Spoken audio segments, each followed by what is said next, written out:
former Republican president. Politico is claiming that former President George H.W. Bush is planning on voting for Clinton after Bush family friend Kathleen Hartington Kennedy Townsend briefly posted a shot of her and the former president on Facebook. The comment, "The president told me he's voting for Hillary." Joining me now is Republican strategist and never Trump guy Tim Miller. Tim, thanks for joining us. Hey, Allie. Before we get to the talk on former President Bush, I want to play you a bit of an interview that is happening right now. NBC's Kelly O'Donnell is sitting down with VP nominee Mike Pence. It's an exclusive for MSNBC, and she asked him a question about this, I don't know, Skittles Gate, whatever you want to call it, this Skittles controversy that's happening. Listen. It is remarkable to me to see the level of outrage about a metaphor used by Don Jr. when Hillary Clinton's calling for a 550% increase in the Syrian refugee program. All the while, our FBI and public safety officials tell us that we can't know for sure who those people are coming into this country. So Mike Pence saying there's a lot of outrage over what he deems this metaphor. You heard Hugh Hewitt earlier this hour say this is really something ginned up by the thought police, if you will. What's your take? You know, I think the Skittles thing was probably a dumb tweet. I don't know that it's that big of a deal. But I'll tell you something, Hallie. What is more outrageous is that Donald Trump is dragging the Republican Party away from the Reagan and Bush tradition of being the party of freedom and opportunity and a beacon of hope in the world. I mean, since when were we the party that said that we were going to close our doors to political refugees who are living in a hellhole created by a despot that is backed by the Russians? And now the Trump campaign wants our party to be the one that says, no, we're going to buddy up with Russia and allow these humans to live in this just horrific environment.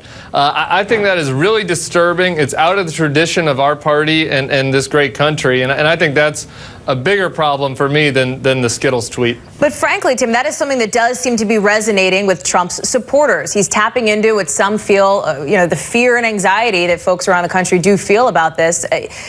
Strategically, politically, is he making the right move? Maybe. Certainly, he made the right move in the primary. So, for winning the primary, kudos to him for that. But, if you want to be president of the United States, your job is to appeal to the better angels of our nature and not to mimic, public opinion at every possible moment. I saw yesterday Forbes put up a column that said that in the 1930s, only 5% of Americans wanted us to take in Jewish refugees. And unfortunately, it was, it was in a couple of years until we started to bring in the Jewish refugees from Germany and Austria. Sometimes there is fear in the American populace, but historically our country and the Republican Party has been one that has said, no, we're one that fights for freedom and the rights of humans and human dignity throughout the world. And Donald Trump is taking us far away from that right now, and that's disappointing. Let me ask you about this story of President George H.W. Bush. Potentially, maybe, is he going to cast a vote for Hillary Clinton? Here's what a spokesman for the former president said in a statement to NBC. Let's pull it up. Quote, "The vote President Bush will cast as a private citizen in some 50 days will be just that, a private vote cast in some 50 days. He is not commenting on the presidential race in the interim." Tim, you're a guy that knows a Bush or two. What can you add here? I think it's kind of disappointing that Kathleen Kennedy put that out. On the Jeb campaign, George H.W. Bush didn't go out and campaign for us. He's in his 90s now.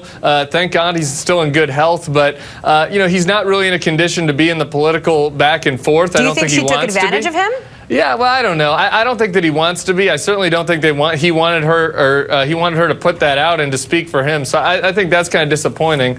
I will say that George H.W. Bush's life, in contrast to Donald Trump's, speaks for itself. They were both born to privilege, but George H.W. Bush went and fought in war.